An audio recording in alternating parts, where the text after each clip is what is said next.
stubborn will at last hath yielded, I would be thine and thine alone. And this the prayer my lips come bringing, Lord, let in me thy will be done. Sweet will of God, still hold me closer till I am wholly lost in thee. Sweet will of God, still hold me closer till I am wholly lost in thee. Shut in with thee, O Lord, forever, my wayward feet no more to roam. What power from thee my soul can sever the center of God's will, my home. Sweet will of God, still hold me closer till I am wholly lost in thee. Sweet will of God,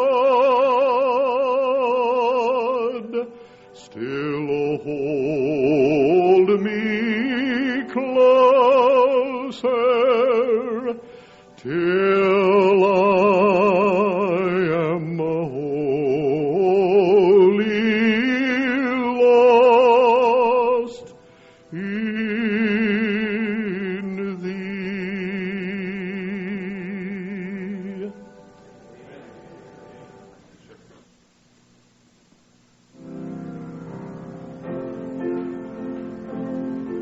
Once far from God and dead in sin,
choir now. Another message from our good friend, Dr. Curtis Hutson. How many of you heard him last evening? Would you raise your hands? All right, I think you're here tonight expecting a blessing from this message, and I know I am. Pastor of a great and growing church in Decatur, Georgia. Beautiful place. Lovely work that God has given him. We thank God for his presence here. Dr. Hutson, come and speak to us, and what a joy to have you in this place. Thank you, brother. Amen. I call your attention tonight to two verses in the Gospel of Mark, chapter 8. Two very familiar verses you probably know by memory. If not, I trust you'll memorize them tonight. Verse 36 and verse 37. For what shall it profit a man if he shall gain the whole world and lose his own soul? Or what shall a man give in exchange for his soul? And I'd like to speak tonight on the subject, the value of a soul. I had not really intended to bring this particular message here, but somehow I've been thinking about it all day. And I really didn't intend to bring the message until just a few minutes ago. It just kept going through my mind and going through my mind. The value of a soul. First, let's bow our heads for just a word of prayer. Our Heavenly Father, if somehow tonight you could lay upon our hearts the tremendous value of one soul, I think it'd revolutionize our lives. I heard an old preacher say once, we could send all the deacons to hell and all the church members to hell for 24 hours. Let them come back, they'd be soul winners. I think I know what he's trying to say. I pray tonight that somehow that there'll be an unusual awareness of your presence in this room, and that every heart should be open and receptive for thy word. Lay on my heart again tonight, afresh and anew like you did in 1961, the importance and value of the souls of men. And help me tonight to determine, with the grace of God, that I'll reach more than I ever have. Speak to our hearts and burden us. These moments are so precious and valuable. And I shudder to think that someday I'll stand before Thee and answer for all the time represented here by these individuals. I want to do my best. Help me for Jesus' sake. Amen. I read the other day where a Swedish doctor, in a book that he recently released, reported that he had discovered that man has a soul. Not only that, he discovered exactly how much man's soul weighs. He did this by placing the bed of terminal patients on very sensitive scales.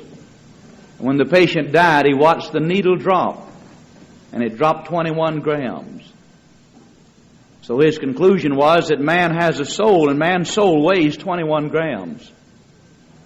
Well, I could have told him that man had a soul long before he began his investigation. As a matter of fact, man doesn't have a soul, man is a soul. The Bible said that God breathed into his nostrils and man became a living soul. Man has a body. The body is not the man. He lives within the body. And even those who do not believe this admit it by expressions that they use. For instance, when a man mashes his finger, he never says, "Oh me," he says, "Oh my finger." Or if he bumps his head, he never says, "Oh me," he says, "Oh my head." Or if he skins his arm, he never says, "Oh me," but he says, "Oh my arm."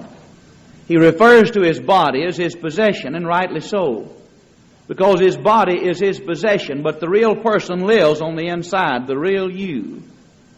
You are the soul. You own the body. Your body is a tabernacle, the Bible says, that you live in here. In 2 Corinthians chapter 5, verse 1 and following, Paul said, we know that if the earthly house of this tabernacle were dissolved, we have another building of God, eternal in the heavens, not made with hands. Paul spoke at least twice of leaving his body and going to be with Christ. Philippians chapter 1, verse 23. He said, I'm in a strait betwixt two, having a desire to depart and be with Christ, which is far better. I'll be gone, he said. And 2 Corinthians chapter 5, verse 8, he said, to be absent from the body is to be present with the Lord. You are a soul living within a body. In 1 Thessalonians chapter 5, verse 23, the apostle declares that man is a trinity, and he says that my prayer is that God would sanctify you wholly or completely, body, soul, and spirit. When man dies, his soul leaves his body, and if he's saved, it goes immediately to be with Christ. There's no stopover. If he's unsaved, his soul and spirit goes immediately into hell, where the rich man is now. And finally, someday, after the white throne judgment, he'll be cast body, soul, and spirit into the lake of fire to spend eternity. An old preacher speaking at a funeral one day was trying to illustrate the fact that the dear brother was not here anymore, he was gone. And he said it's like taking a peanut and cracking the shell open. And he says you take the nut out and you have the shell left. And he said, dear friends, all we have here today is brother so-and-so's shell. He said the nut's done gone. His words didn't come out too good, of course. I heard of a man in England who realized the truth that he was to live on forever and ever somewhere. And when he left his body, he was going to heaven. And so he wrote his own epitaph and left instructions for it to be written on his tombstone before he died. His name was William Pease.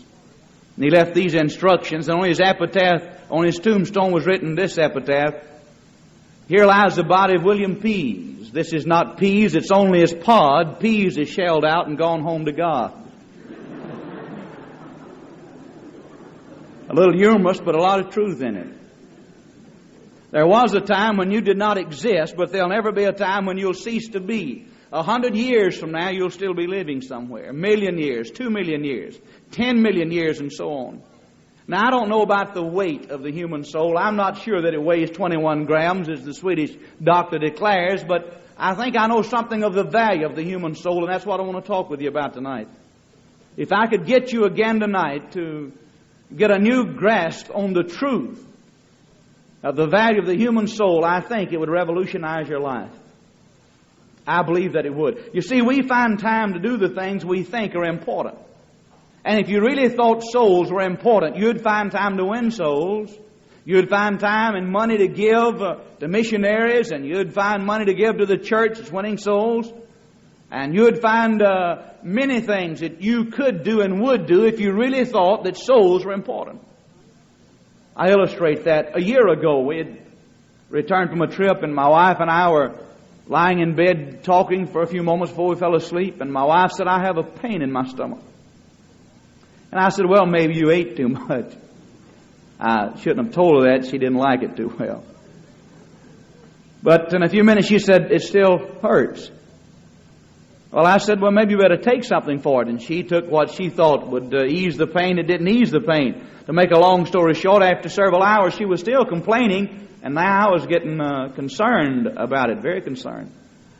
I said, do you think that you're hurting bad enough that we ought to maybe see the doctor? And here it was 2 or 3 o'clock in the morning by now. She said, I think that I am. You know, I didn't say, well, now, you know, if you call doctors, they're pretty expensive. Cost a lot of money if you see a doctor, and especially if you wake one up in the middle of the night, it just might be too expensive. I didn't say, well, I'm tired and it's in the middle of the night and let's wait till in the morning. You see, I thought that it was important enough for her to see a doctor that I didn't even look to see what time it was, nor did I ask the doctor how much he'd charge. I just said, you've got to see my wife. We rushed to the hospital and she had appendicitis, and they operated on her in the middle of the night, and I stayed there with her all night long. That was important. When we see that the souls of men are important, then we'll lay aside many things that are unimportant to win men to Christ. I never saw the value of a soul, I don't think, till after I'd been preaching, maybe 5 years. And I know that sounds strange, but it's true. I never personally went out and led a soul to Jesus Christ until I'd been pastoring 5 or 6 years. I attended a sword conference in Atlanta, Georgia in 1961. And after hearing Dr. Howe's lecture on soul winning, I went out on a Saturday following that and led my first 3 souls to Jesus Christ. I'll never forget it. Since that time, by God's grace, there hasn't been a week past that I haven't led people to Christ. It revolutionized my life. It was like getting saved all over again. If I believed that you could, I would think that I did. What a tremendous effect it's had upon me, and our church has been the result of a burden for people that are lost without Jesus Christ and going after them day in and day out in the middle of the night and up and down the expressways and from one door to the other, leading men to Christ. And the Bible has an awful lot to say about the soul. And the value of the soul could be measured by several things, but I want to give you three tonight in the remaining minutes we have together. First of all, the value of the human soul is measured by the statement of Jesus in the text that I shared with you. Jesus said, "What shall it profit a man if he shall gain the whole world and lose his own soul? Or what would a man give in exchange for his soul?" I suppose as long as I can remember, I've heard that statement over and over again. And when I hear it, the first thing that comes to mind is that the human soul is worth all the material universe. If you were to take all the gold and all the banks of all the world and stack it up in one big pile, and if you were to take all the deeds, all the properties of all the world and stack that up in one big pile, and turn over all the titles of the automobiles and everything else in the world, I thought that comprised the world, and that the value of a soul was more than all the material universe put together. But the world consists of more than the material universe. In 1 John chapter 2, verse 15 and following, Jesus, or the Bible said, "Love not the world, neither the things that are in the world. For all that is in the world, the lust of the flesh, and the lust of the eye, and the pride of life is not of the Father, but is of the world." Now wait a minute. The Apostle John says, under the direction of the Holy Spirit, that the world consists of three things. All that is in the world, the lust of the flesh, and the lust of the eye, and the pride of life is not of the Father, but is of the world. All that's in the world. The lust of the flesh is a consuming desire to do. The flesh has a strong desire, and you fulfill that desire, you fulfill the lust of the flesh. It'll be difficult to imagine this, but try to stay with me and imagine with me just a moment that since the very day you were born up until this minute, that every time your flesh ever had a desire to do anything, that immediately you said yes to the flesh and you were able to fulfill every desire of your flesh. Imagine that if you can a moment. It's almost beyond our imagination. Because sometimes the flesh has desires to do things that our pocketbooks cannot afford. But imagine that you could fulfill every desire of your flesh from the time that you had been born up until this moment. Say, according to the world standards, you would have really been living, wouldn't you? But imagine, too, that from this minute on, if you live another 30 years or 40 years or 50 years, that you had a guarantee that every time your flesh desired anything, that you could fulfill that desire of the flesh. If I could guarantee you that tonight, many of you would part with much money for a guarantee like that. I could be wealthy in just a matter of 24 hours if I could promise man that every desire of his flesh would be fulfilled. I mean every desire, excluding none, would be fulfilled. Jesus said, or the Bible said, that only comprises 1/3 of the value of a soul, or 1/3 of the world. Because the world consists of more than the lust of the flesh. The world also consists of the lust of the eye. And the lust of the eye is a compelling urge to have. The eye sees something and it wants it. I remember when I was a little boy, 3 or 4 months before Christmas time, we'd get out in the Sears Roebuck catalog. And we'd start going through, and my parents would say, "Now, what do you want for Christmas?" I don't know why they asked me. I never got it. But I remember going through and I'd see a red wagon and a scooter and an erector set and a chemistry set and all sort of games, and I just list them, I want this and this and this and this. That's the lust of the eye. I see something, I want it. A lady walks through the shopping center and she sees a beautiful dress over here in the window and she says, "Oh, I wish I had that dress." That's the lust of the eye. The eye sees it, has a desire for it. A man passes the automobile place and he sees a new shiny automobile. He says, "Man, I wish I had that." That's the lust of the eye.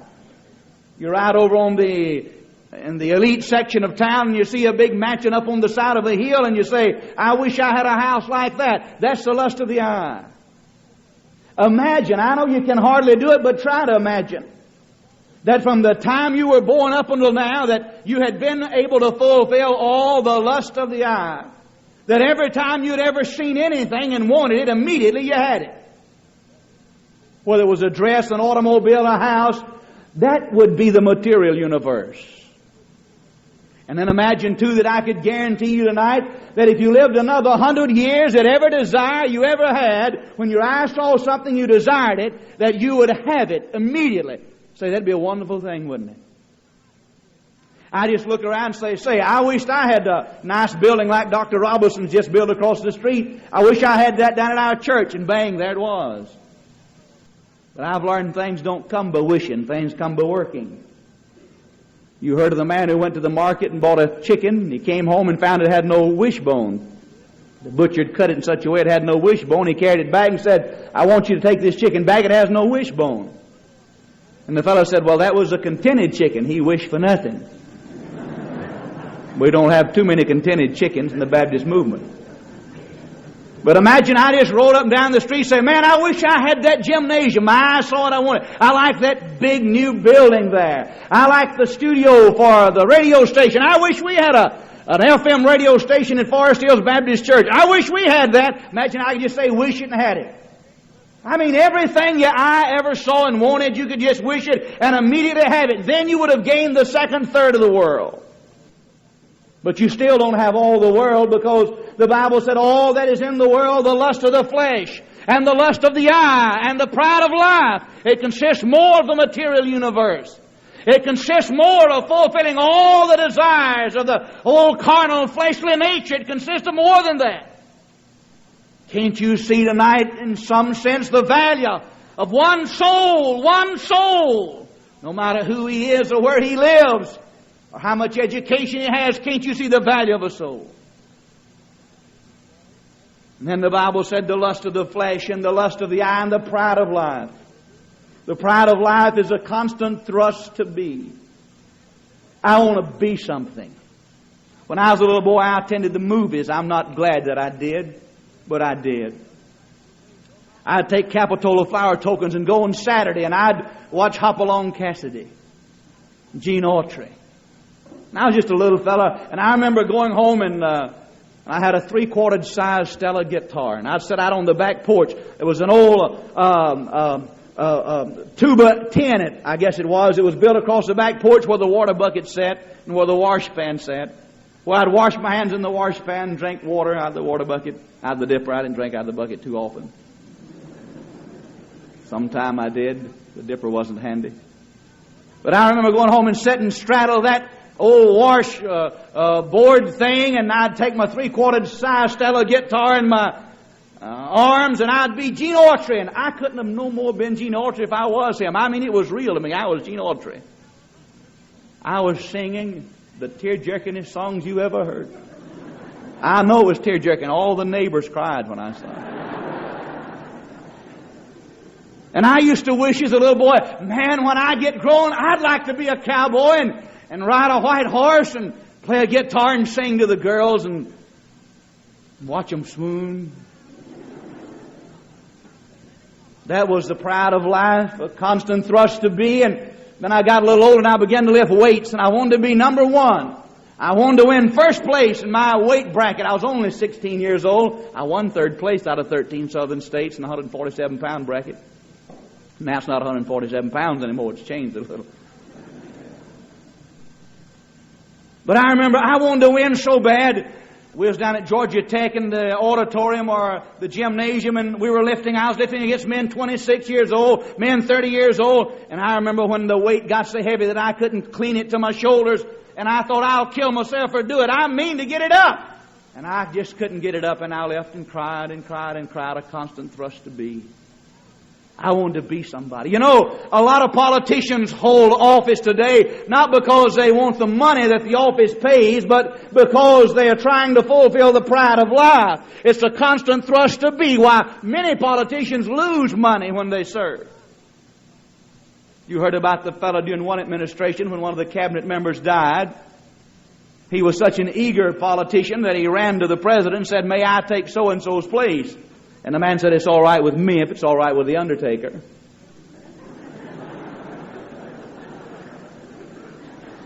But most of us, we want to be something. I remember when God first called me to preach, I wrote my father a letter and I said, Dad, I'd like to be a giant for Jesus. It's no secret. I want to be a good preacher. If I could be, I want to be a good one.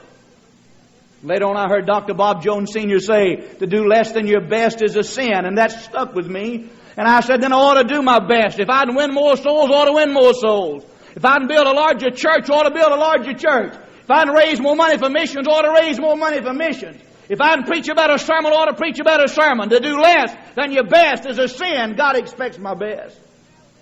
And in my own life, there has been this constant thrust to be, and I still am not satisfied with what the Lord has allowed me to see. I'm just honest in saying. But suppose I could be. From the time I was born up until this moment, suppose I could be everything that I always wanted to be. I left the movie on Saturday. I wanted to be Gene Autry. Suppose I had been Gene Autry. Suppose I had been number one in my weight class when I lifted weights. Suppose I had always accomplished all that I wanted to accomplish and I had attained the pinnacle that I'm shooting at. Suppose that I had fulfilled the pride of life, that constant thrust to be, then I would have gained the third of the world. Now you see, a soul, Jesus said, if a man gains the whole world and loses his soul, what shall it profit the man, or what shall he give in exchange for his soul? If you could do all that I've discussed with you in the last 10 minutes and lose your soul, Jesus said you would have made an idiotic bargain. Jesus said the soul of one little bus child from the backside of the railroad tracks, the soul of one little boy and one little girl is of immensely more value than fulfilling all the desires of the flesh and owning all the material universe and fulfilling every ambition of life. One soul is worth more than all that put together. Can't we see the value of a soul? May God Almighty in heaven shake us to see that one little fella, bushy-headed and snaggle-toothed and dirt caked behind his ears, that slept in his clothes last night so he'd be dressed to ride the bus on Sunday morning. Can't we see that Jesus said that one soul is worth all this put together? Little fella in our Sunday school class who was sitting there listening, and one girl said, I missed last Sunday because my mother didn't wake me up in time. And the little fellow said, do like I do. He said, dress before you go to bed Saturday night, and when you wake up you want to get ready on Sunday morning. Listen, you can call it what you want to, but when souls get saved, no makes no difference to God whether they're 5 years old or 10 years old or 8 years old or 90 years old. When souls get saved up in heaven, they rejoice. Dr. John R. Rice says when souls get saved, he said up in heaven they shoot Roman candles and firecrackers. I'm not sure about that, but I know they shout in heaven when souls get saved. Oh, the value of one soul. The value of one little fella. Just one little fella walking down the aisle and saying, where's the getting saved place? And chuckling back at him and calling a soul winner over and have that fella saved. Jesus said that's worth all your ambitions fulfilled. That's worth all the lust fulfilled. That's worth all the material universe, that one soul. If we believe that, if we believe that with all of our heart, you wouldn't have any problem getting missionaries.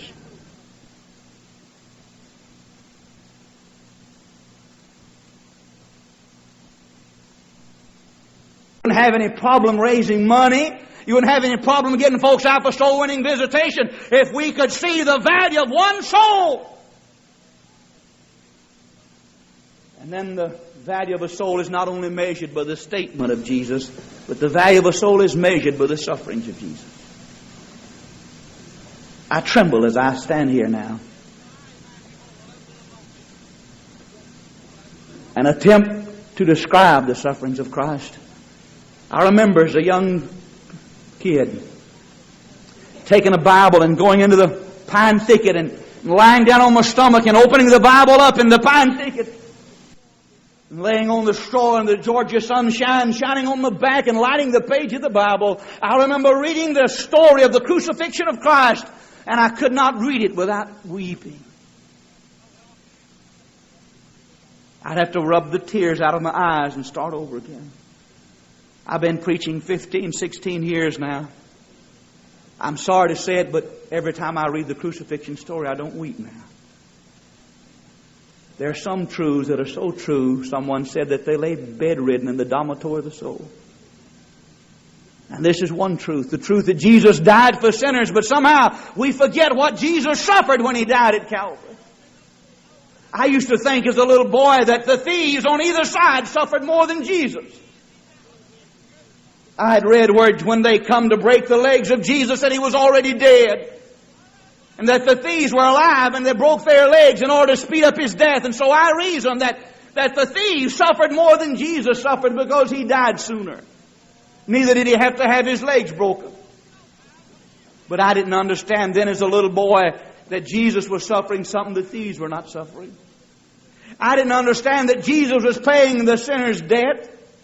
I didn't understand that Jesus was paying the debt of not only one sinner, but of every person who's ever lived or ever will live on the top side of God's green earth. When Jesus Christ suffered at Calvary, He suffered all the hell I would have had to suffer if I died without Jesus Christ and spent eternity in hell. If He didn't suffer that much, I cannot go to heaven because my debt hasn't been paid yet. He suffered everything the rich man in hell is suffering now because He paid the debt the rich man owes. He not only suffered all the hell I would have had to suffer if I died without Christ and went into hell, but He suffered all the hell that this man would have to suffer if he died and went into hell without Christ. And He suffered all the hell this man would have to suffer, and all the hell that man would have to suffer, and all the hell that every heathen Hottentot on the face of the earth would have to suffer if he died and went into hell without Jesus Christ. He suffered hell at Calvary. All you got to do is read the story of the rich man in hell and then read the account of the crucifixion. And in Calvary you have the sinner's hell in preview. Does men thirst in hell? Then Jesus cried from the cross, I thirst. And the rich man in hell said, send Lazarus and let him dip his finger in water and cool my tongue. Are men in hell separated from God by a great gulf? Then listen to Jesus as He cries out with the sixth saying, or the sinner saying, the fourth saying, my God, why have you forsaken me? And you could take the parallel and preach an entire sermon. Everything the rich man suffered in hell, Jesus suffered on the cross of Calvary. He paid the debt that I owe, and that's enough to make a Presbyterian shout. A little boy came to an old preacher once and said, sir, what must I do to be saved? And the preacher said, I'm afraid you're too late. He said, too late to be saved. The preacher said, no, not too late to be saved, but too late to do anything. You see, son, Jesus did it all 2,000 years ago at Calvary. Oh, the sufferings of Jesus. Let's touch on them just a moment. I'm not a scholar. I only finished high school. But in my reading, I have read that when they would scourge a man like they scourged Jesus, Josephus says that many times a man would be standing in a pool of blood with his inner organs lying at his feet. I've heard him say that they scourged him with a cat of 9 tails. Well, I'll be conservative. I'll say it only had 5. It maybe had 9. I don't know. But just to be conservative, let's imagine that the scourge they beat Jesus with only had 5 lashes. It is said that in the end of each of those lashes is a little sharp fishhook-like object made of either metal or stone, and when they would hit the victim with a scourge, that these little fishhook-like objects would sink into a man's flesh, and when you'd go to retrieve the scourge, that they would plow little furrows across his back. Keep in mind they hit him 39 times with a scourge like that. If it only had 5 lashes, then that's 195 furrows plowed through his back.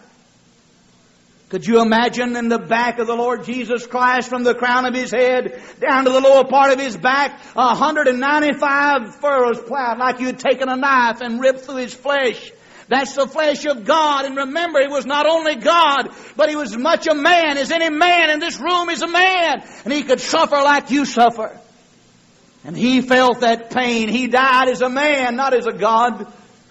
When He addressed the Father from the cross, He didn't address Him as Father, but dying in man's place as a representative man. He didn't say, my Father, why have you forsaken me? But He said, my God, why have you forsaken me? 195 furrows plowed through his back. And then they put over that a robe. Did you ever skin your arm when you was a little boy and your mother bandaged it up? Did you ever stump your toe? Mother bandaged up especially a skin place. And then a couple of days she gets ready to look at it again. Do you remember that? Before the ouchless band-aids. And the old piece of sheet that she had bandaged your arm up with was now stuck to the skin place. And she'd go to put it up and you'd, yeah! And scream and yell, and she'd say, it'll be off in just a minute. And my mother seemed to take forever, you know. She'd pull it a little bit and say, now, we'll wait a minute. And she'd pull a little bit more. Like the fellow who cut the cat's tail off an inch at a time, keep from hurting the cat. And it nearly killed me. It suffered. I suffered. I thought I was suffering hell. I said, Mama, I'd rather you cut my arm off. You're killing me. Imagine then that Jesus Christ, with his back completely raw from the crown of his head to the lower part of his back at least, and now a robe thrown across that, and now he walks out to Golgotha's brow, and this robe now is stuck on his back, and there they strip that robe off of his back, and it starts all over again. Imagine, too, now they're plucking his beard out. I don't mean one. I mean they pluck the beard from his face until I believe with all my ransomed soul that the face of Jesus Christ looked like a piece of raw hamburger. That you would have hardly recognized him as being a man when you looked upon him. In Psalm 22, that cross psalm that describes the death of Jesus before it ever happened, says all of his bones were out of joint. Can you imagine how he must have looked? Did you ever pull one bone out of joint and see how it swole and all the pain? Then could you imagine every bone in your body being out of joint? And there he hung, every bone out of joint. His beard plucked from his face, and now a crown of thorns planted and placed into his brow. And crowned with a crown of thorns and robed in his own blood, he stood speechless before his accusers. He suffered. He suffered. If somehow I could let you see how much Jesus Christ suffered, then I believe I could let you see the value of a human soul. Jesus Christ suffered hell at Calvary. I'm told that the cross victim died of suffocation. I do not know. I'm told that. I'm told that's why they broke the legs of the thieves to speed up their death. You wouldn't speed up a man's death by breaking his legs. You can break a man's legs, he'll live on and on and on. But when they would nail the victim to the cross, the weight of his body would pull down until his breath was cut off and he couldn't breathe. And then in desperation, he would push with his feet on the nails and pull with his hand on the nails up so he could get a breath of air and then go back down. To get an idea of how the cross victim must have felt, go home tonight and bury your face in a pillow until you're just about to suffocate. And you just got to have breath, and you know how you'll fight to get that breath. There the cross victim hung, suffocating, could not breathe, and then in agony and pain, he'd pull his body back up so he could get a breath and go back down. Now keep in mind that the cross that Jesus died on was not a polished cross like is on the steeple of churches. It wasn't a polished cross of gold like worn around the neck of men, but it was an old, rugged, rough, upright with a cross beam, and there Jesus hung, and suffocating, and when he was just about to die, for lack of breath, he had pulled back up to get another breath, and this raw back from the crown of his head down to the lower part of his back was rubbing back and forth on that cross every time he'd pull up to get another breath of air. Oh my God, the agony that Jesus suffered to save sinners! And up and down he went. I'm told that's why they broke the legs of the cross victims to speed up their death. When they got ready for them to die, they'd break their legs, and they could no longer push with their legs up to get breath, and so they would suffocate. But when they came to Jesus, he was already dead. What shall it profit a man if he shall gain the whole world and lose his own soul? Or what shall a man give in exchange for his soul? The value of the human soul is measured by the statement of Jesus, but the value of the human soul is measured also by the sufferings of Jesus. I don't have time to go on and continue this particular thought. I'll leave you one other thought that you may develop.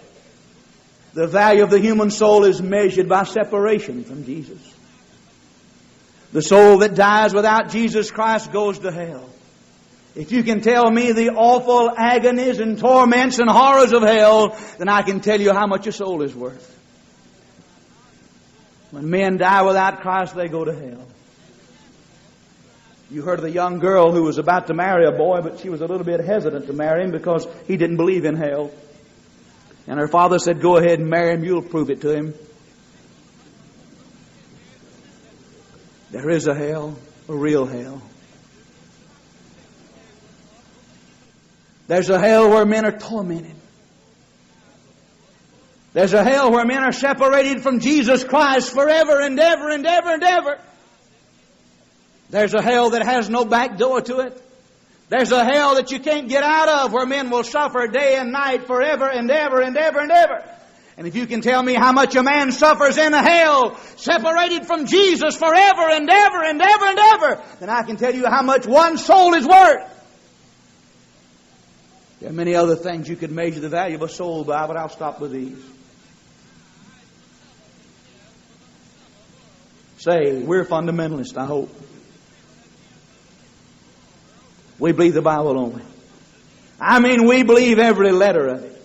We believe in plenary verbal inspiration. We believe that the truths in the Bible are God-revealed truths to Bible writers. But we believe more than that. We believe the words of the Bible are God-chosen words, and we believe the letters that make up the words are God-chosen. And if we believe the Bible, we believe the parts of the letters are even God-chosen. Not one jot nor tittle shall pass, not the dotting of an I or the crossing of a T. We believe that, don't we? We believe in the virgin birth. We know why we believe in it. We know the importance of it. We know if Jesus wasn't virgin born, He's a sinner. And if He's a sinner, being the offspring of Adam, we have no sinless substitute to die to pay our debt. We see the importance of the virgin birth and we preach it. We believe in the verbal inspiration of the Bible. We believe in the second coming of Jesus.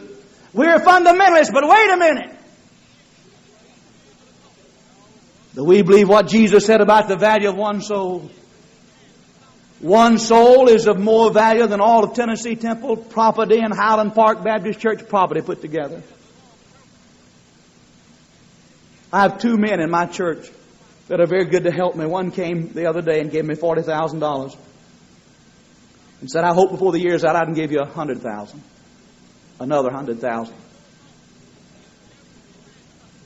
They're working on a project now to raise money to do one thing, to give to the Lord's work. I have a man in the church that do anything you want to do, and I believe the Lord will help me to make enough money to finance it. I appreciate that.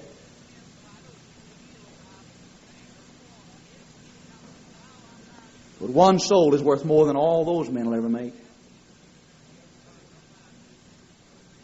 This church, my church, your church, this mission board, Baptist International Missions, these missionaries here, you have no moral right to occupy the space of ground upon which your building is built unless you're occupying that ground to win men to Jesus Christ. That's the only right you have to occupy that ground.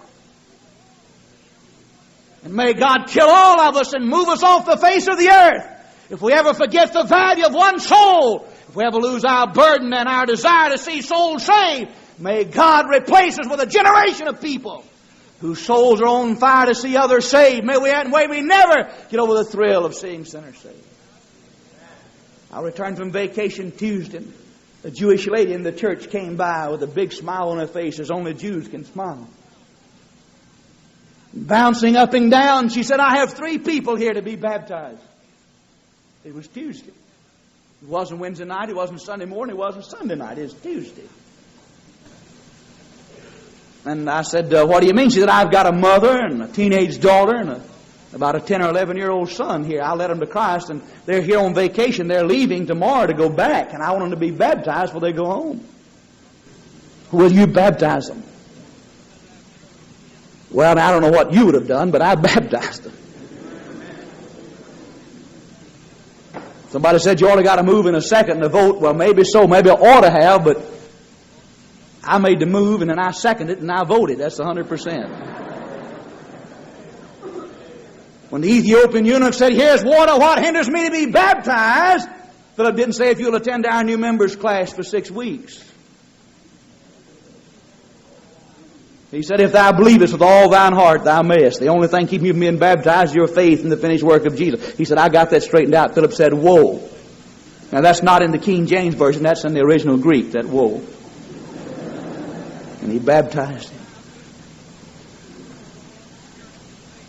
And so Tuesday I went out in the baptistry in an empty church, and just as God would have it, they had turned the baptistry heater on that day of all days, and I don't even know why. They never turned it on to Saturday. It's a circulating heater, keeps it the same temperature, but somehow they'd turned it on that day, and it was warm. And I baptized 3 converts, and I hope to God when I get back home somebody stand at my door with 3 more. Listen, if I had to give up my soul winning to be a pastor, I'd give up my pastorate. If I had to give up speaking in conferences or give up soul winning, I'd give up speaking in conferences. The greatest joy of my life has been out winning people to Jesus Christ. The value of one soul. Tell you this story, I'm through. Peter Apples was a soldier, lived during the Civil War.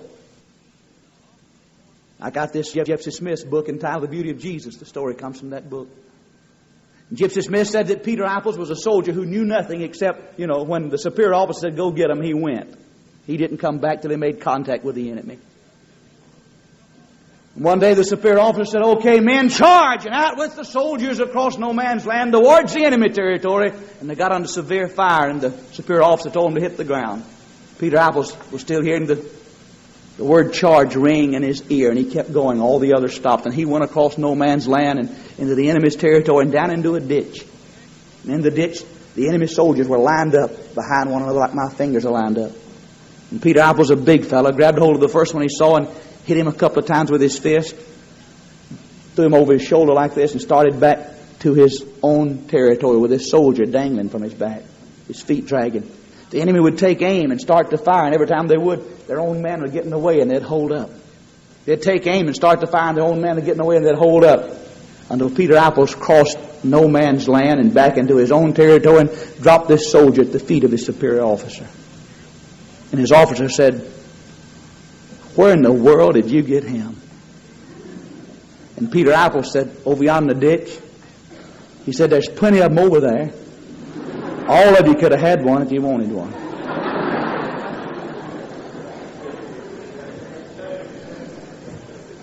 Let's bow in prayer. Twofold invitation tonight. First of all, to Christians. This matter of soul winning. If God has spoken to your heart tonight and you say, yes, I'd like to come, and say to the Lord again, but perhaps you said it before, but again, I want to be a soul winner. I want to be my best for the Savior. I want you to come. Members of our church, members of other churches, pastors, Sunday school teachers, deacons, whoever you are. And if God is saying tonight, this is your work, this is what I want you to do, and is speaking this word to you, then come. I want to be a soul winner, and I've determined in my heart to do my best for my Savior. We want you to come, no matter who you may be, young or old, come on. And tonight in the service, if there's someone who has never accepted Jesus as Savior, we bid you to come. Come in repentance and come in faith and come receiving Christ. Heads are bowed and eyes are closed. Just to make sure that we're not missing anyone in a service like this. In a service on the soul winning, let's put it like this, please. If you're unsaved, if you've never accepted Jesus, remain seated. Don't move at all. Just remain where you are. If you've never accepted Christ, remain seated. If you've got a doubt about your salvation, remain seated. But if you're saved, will you stand, please?